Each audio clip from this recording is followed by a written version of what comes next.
आपसे एक सवाल मैं पूछना चाहूँगा कि पाकिस्तान हुकूमत पाकिस्तान ने फ़ैसला किया है असाइलम के हवाले से कि जो लोग बाहर जाकर असाइलम अप्लाई कर रहे हैं उनका यहाँ पर पासपोर्ट कैंसिल कर दिया जाएगा। और इस हवाले से मुझे बताइएगा कि क्या उन लोगों के साथ मतलब होगा, इसका क्या नतीजा होगा जिसका यहाँ पर पासपोर्ट कैंसिल कर दिया और वो वहाँ पर असाइलम में है। डिटेल ज़रा बताइए क्या। देखें, बहुत एक अहम क्वेश्चन आपने किया है। रिसेंटली जो मिनिस्टर ऑफ इंटीरियर की तरफ से ये किया गया कि जो भी बाहर असाइलम अप्लाई करेंगे उनका हम यहाँ से पासपोर्ट कैंसिल कर देंगे। देखें, एक जो पहले ही असाइलम अप्लाई कर रहा है और आप इधर उसका पासपोर्ट कैंसिल कर देते हैं, इन केस कि अगर उसका वहाँ पे असाइलम वो भी कैंसिल कर दिया जाता है तो वो क्या है, वो तो स्टेटलेस हो गया। बिल्कुल, आप उसे एक स्टेटलेस कर रहे हैं, फिर आप ह्यूमन राइट्स की वायोलेशन कर रहे हैं, क्योंकि state just like a person.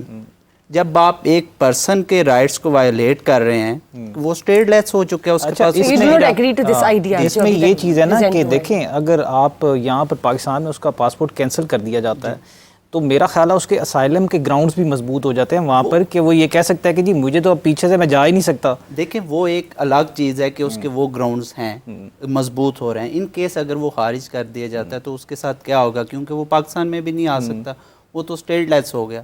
एक इसमें जो तो मेरे ख्याल से वही पे रहेगा ना जहाँ पर वो है, वो असाइलम ही अहम चीज़ कि अगर ऐसा करते हैं तो वो एंटी स्टेट होगा, वो किसी टेररिज्म एक्टिविटीज की तरफ जाएगा। जब आप असाइलम बिलाल अप्लाई करते हैं कहीं पे भी तो आप यही कहते हैं ना कि जी मेरी ये वजूहत हैं, चाहे वो रिलीजन बेस पे हो या किसी भी बात पे कि जी मैं वापस नहीं जा सकता, मेरे साथ ये मसला है। तो जब आपकी ग्राउंड ही क्लियर होगी कि आपका पाकिस्तान वालों ने आपका पासपोर्ट लगा दी कि हमने तो इसको स्टेटलेस कर दिया, तो सामने वाला तो वेलकम करेगा। रिसेंटली यूएसए ने इसमें बड़ी स्टेटमेंट्स की है कि जो भी असाइलम अप्लाई कर रहे हैं वो उन्हें पहले इजीली दे दिया जाता था, अब जो है कि वो मेक्सिको में उन्हें शिफ्ट कर रहे हैं। बिल्कुल केस अगर वो रिजेक्ट करते हैं, एक हमारे पास है तो सही ना कि अगर वो केस होता है वो तो स्टेटलेस हो गया, उसके लिए हमारी स्टेट ने क्या सोचा कि उसके साथ है तो वो पाकिस्तानी हमारा, उसने यहाँ से बाय बर्थ वो पाकिस्तानी है। तो ये जो आइडिया है, जो नया कानून आ रहा है, बिल्कुल हम सब जिसके बारे में फैसला किया गया, आई थिंक ये फिर मुझे लगता है मुनासिब नहीं है। आप जी, मेरी नजर इससे मेरा ख्याल है जो वहाँ पर असाइलम अपना अप्लाई कर रहा है उसके लिए मसला नहीं है, मसला तो नेगेटिविटी तो पाकिस्तान की स्ट्रांग हो जाएगा। जी जी, बिलाल साहब ने बिल्कुल ठीक बात की है कि अगर एक पर्सन का यहाँ से पासपोर्ट कैंसिल कर दिया जाता है, उसका असाइलम वहाँ पे भी नहीं मिलता, तो जो हमारी इंटरनेशनल ह्यूमन राइट कन्वेंशंस हैं जिसके हम सिग्नेटरी भी हैं, जिसका यूके भी सिग्नेटरी है, पाकिस्तान भी है, यूएस भी है, तो उसकी वायलेशन होगी। बिल्कुल, लेकिन हमने ये देखना है कि असाइलम किन ग्राउंड्स पे लिया जाता है। असाइलम लिया जाता है, असाइलम का जो बेसिक ग्राउंड है वो है परसिक्यूशन, कि मेरी परसिक्यूशन की जा रही है स्टेट में on the basis of race, on basis of colour और ऑन बेसिस ऑफ रिलीजन। तो इससे नेगेटिव इंप्रेशन किसका जा रहा है? स्टेट का जा रहा है। जब स्टेट का नेगेटिव इंप्रेशन जाएगा, स्टेट में फॉरेन डायरेक्ट इन्वेस्टमेंट कम होगी, स्टेट में जो दूसरे पर्सन ऑलरेडी रह रहे हैं उनका जो वीज़ा अप्रूवल रेशो है वो कम होगी, और स्टेट के लिए वो पर्सनस इन डायरेक्टली और इनडायरेक्टली सिक्योरिटी। देखिए ना, स्टेट तो यही कह रही है ना कि अब तुम यहाँ नहीं आ सकते, तो जितनी देर तक उसका असाइलम अप्रूव नहीं होता वो तो वैसे भी नहीं आ सकते। यहाँ पे मैं एक पॉइंट ऐड करता हूँ, कैंसलेशन है पासपोर्ट की, जो कैंसलेशन है, देखिए वहाँ पे जो लोग रह रहे होते हैं, जो असाइलम सीकर्स होते हैं, उनकी ड्यूरेशन इतनी गुजर गई होती है कि उनकी पासपोर्ट की बेसिकली जो वैलिडिटी होती है वो भी खत्म हो गई होती है। जी। अच्छा, आई एम नॉट श्योर कि मैं कितना ठीक हूँ इस बात के ऊपर, बाकी ऑब्वियसली इसके ऊपर अपना व्यू दे सकते हैं। मेरा ज़ाती ख्याल ये कहता है कि जिनके पासपोर्ट्स वगैरह कैंसिल होते हैं, बेसिकली स्टेट ने उनको पासपोर्ट वाली साइड से जो है वो फ्री कर दिया, ठीक है। लेकिन जब भी असाइलम का केस चलता है, सबसे पहला जो एक वकील या कोई लॉयर जो इमिग्रेशन को समझता है, वो सबसे पहले ये उस असाइलम सीकर को सजेस्ट करता है कि तुम अपना पासपोर्ट फाड़ के फेंक दो। सही, ठीक है, क्योंकि पासपोर्ट एक ऐसा डॉक्यूमेंट है कि आपको विद इन सेकेंड्स डेपोटेशन की तरफ लेके जाता है। अगर आपके पास पासपोर्ट नहीं होता तो उसमें फिर टाइम लगता है। बिल्कुल, आपको ग्राउंड हो जाती है। वहाँ की स्टेट यहाँ की स्टेट के साथ कांटेक्ट करती है, जिसकी बेस के ऊपर उसके डेपोटेशन लेटर्स जब तैयार होते हैं, उसको तैयार होने में भी टाइम लगता है, क्योंकि उसके लिए ट्रैवल डॉक्यूमेंट रिक्वायर्ड है। दो तरह की चीज़ें, एक ट्रैवल डॉक्यूमेंट होता है और एक पासपोर्ट होता है। बिल्कुल, ठीक है। तो वो जो ट्रैवल डॉक्यूमेंट होता है, अगर आप किसी को डिपोर्ट कर रहे होते हैं तो वो ट्रैवल डॉक्यूमेंट पासपोर्ट के बिहाफ पे एक्ट काम करता है। ठीक है। तो मेरा ज़ाती ख्याल ये कहता है कि अगर उन्होंने एक तो पासपोर्ट कैंसलेशन की तरफ ही अपना लॉ पास किया है तो नंबर 1 उन लोगों को डिस्करेज करने के लिए किया है, नंबर 2 मेरा ख्याल है कि एज सच उनकी ट्रैवलिंग के ऊपर इम्पैक्ट नहीं आएगा क्योंकि वो बॉर्न एंड ब्रेड पाकिस्तानी अगर हैं या किसी भी और कंट्री के हैं, exactly they can come back क्योंकि उनका पास CNIC है। इन्होंने सही कहा है, लेकिन पासपोर्ट वो फाड़ते हैं, वो फेंकते हैं जो इलीगली एंटर होते हैं। सही, जो लीगली एंटर होके असाइलम सीख कर रहे हैं वो कभी भी अपना passport for the backup plan, right? हाँ, ग्राउंड्स लेने के लिए। ऑब्वियसली देखें इज्जत और देखें बासित, आप दोनों की बात बिल्कुल ठीक और वैल्यूएबल है, because it depends again on the individual situation कि वो किस सिचुएशन से गुजर रहा है। लेकिन हम इसी के साथ साथ एक कॉल भी ऐड करते हैं। जी अस्सलाम वालेकुम, वेलकम टू वकील ऑनलाइन। वालेकुम अस्सलाम, सोहेल बात कर रहा हूँ कराची से। जी जी मैं टेक्सटाइल सेक्टर में काम करता हूँ। मैं बिजनेस स्टार्ट करना चाह रहा हूँ अपना USA में। तो उस लिहाज से मैंने आपसे ये पूछना था कि बिजनेस वीज़ा के लिए कितनी अमाउंट रिक्वायर्ड होगी, कितना कैपिटल रिक्वायर्ड है उधर जाने के लिए, और क्या प्रोसीजर है सारा? मेरा ख्याल है ये SSR के उस पे एजेंडे में तो 0.8 मिलियन से स्टार्ट हो जाता है डॉलर से। बिजनेस वीजा की तरफ जाती है कैटेगरी या नहीं? ये देखिए, ये एक लेंथी प्रोसेस है, टाइम टेकिंग प्रोसेस है। सबसे पहले तो इनको अपना एक कंपनी प्लान देना है, प्रपोजल देना है USA को कि ये किस टाइप का बिजनेस वहाँ ओपन करें। लाइक आई मेंशन, हम एंटायर प्रोसेस तो नहीं बता सकते, मैं मोटी मोटी बात बता देती हूँ कि उससे आपकी 10 जॉब मार्केट में जॉब्स क्रिएट हो रही हैं। कि आपने उनको प्रॉमिस करना है कि ठीक है मेरे इस बिज़नेस से 10 लोगों को मैं जॉब्स प्रोवाइड करूँगा। फिर आपका कैपिटल कितना है, जितना ज़्यादा आपका कैपिटल ऊपर डॉलर्स में जाएगा, $1000 में आपका बढ़ता जाएगा। एक लिमिट है, वहाँ से स्टार्ट होता है कि कम से कम आपका $500,000 होना चाहिए, जो कि मेरे ख्याल से अगर हम कन्वर्ट करें तो 10-15 लाख बनता है। जी 15-20 करोड़, सॉरी करोड़ों में स्टार्ट होता है।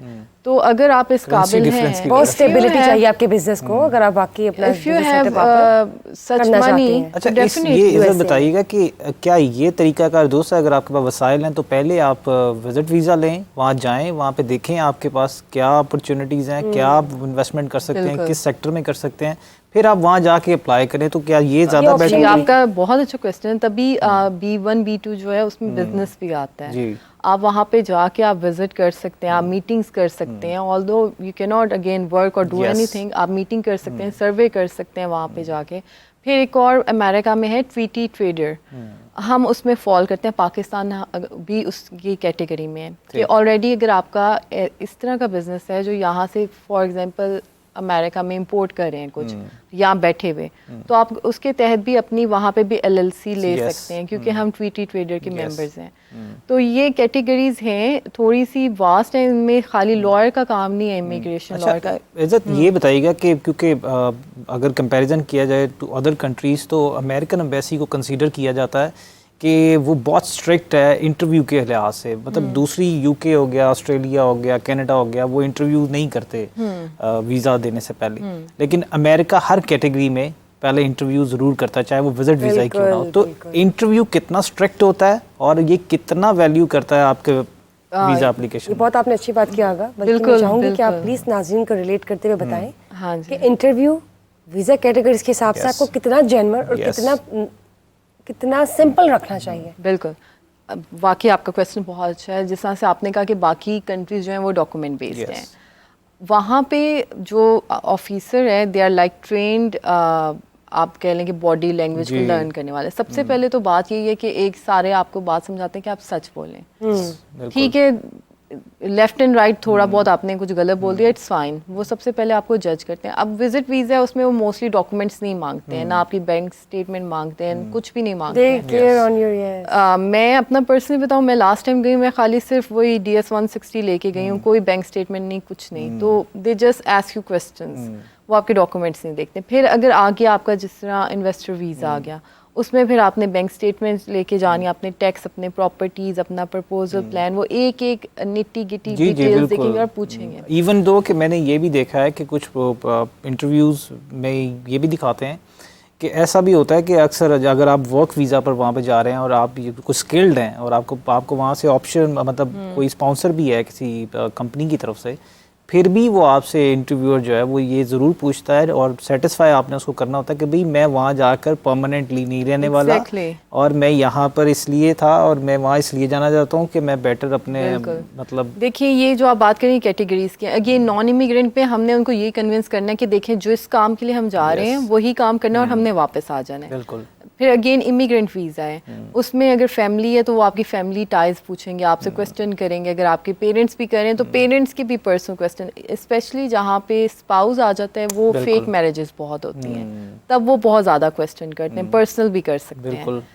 फिर डिपेंड करता है कि आपका क्या कैटेगरी है, लेकिन मोस्टली जो ज़्यादा लेंथी होता है या वो इन्वेस्टर वीज़ा का होता है या फिर वो इमिग्रेंट जो आप फैमिली बेस से इमिग्रेशन करते हैं। अक्सर ये देखा जाता है कि जो जब आप वहाँ से केस फाइल करते हैं स्पाउस वीज़ा के लिए, तो वहाँ पे कुछ लोग होते हैं जो डायरेक्ट केस अपना फाइल कर देते हैं और कुछ होते हैं जो कि मतलब विद लॉयर मतलब जो है ना अपना केस थ्रू लॉयर फाइल करते हैं।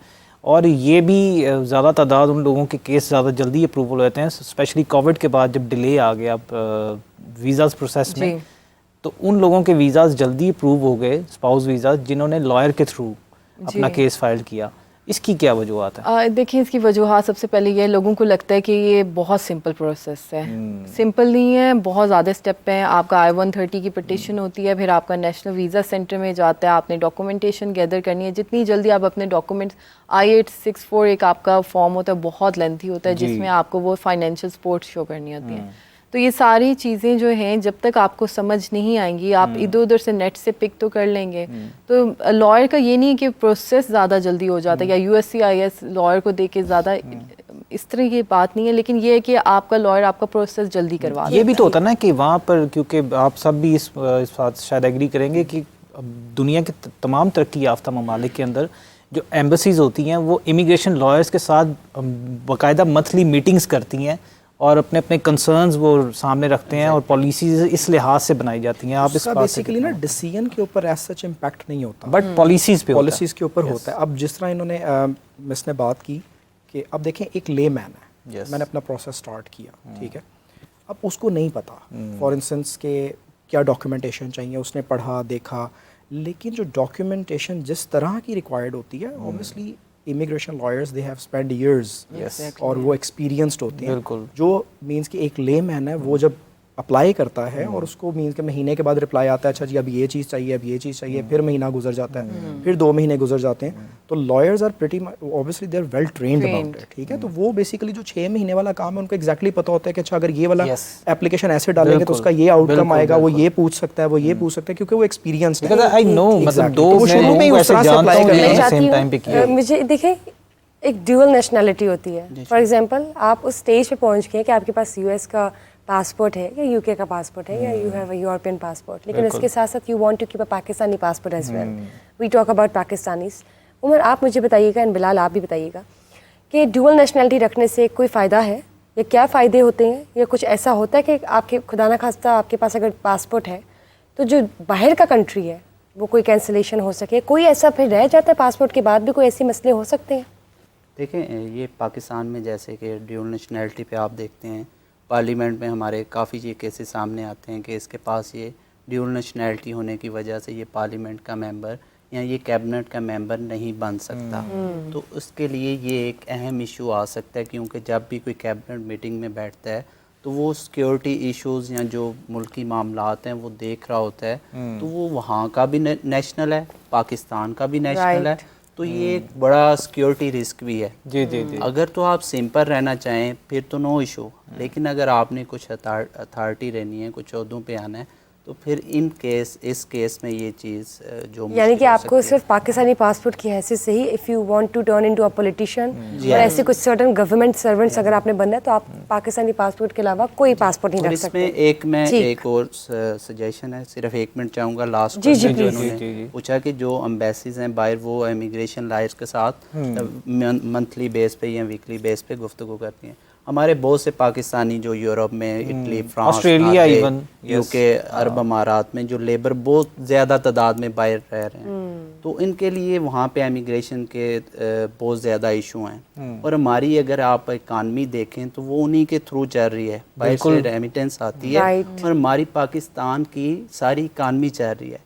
हमने देखना है कि हम उन लोगों के लिए क्या कर रहे हैं। उनके वहाँ पर मसाइल बहुत ज़्यादा हैं और वो वैसे के वैसे ही पड़े हुए हैं। तो मेरी जो इसमें हुकूमत से भी एक रिक्वेस्ट है, सजेशन है, वो ये है कि हमारे पास लायर बहुत ज़्यादा हैं। ये एक बहुत अहम प्रोफेशन है, ये कायद का प्रोफेशन, अल्लामा इकबाल का प्रोफेशन, इन्होंने कौमों को आज़ादी दिलवाई है। इससे हम इसमें बहुत ज़्यादा पोटेंशियल है, इसमें हम बहुत से काम ले सकते हैं। ये है हुकूमत वक्त लायर्स को ट्रेन करे और पाकिस्तानी सफारत खाने हर मुल्क में जो वहाँ पे उनको अपॉइंट करे। आपने रेमिटेंस की बात की, मैं चाहूँगा अपॉइंट करे और फ्री ऑफ कॉस्ट जो पाकिस्तानी वहाँ पे उनके मसाइल सुने और फिर हल किए जाएं।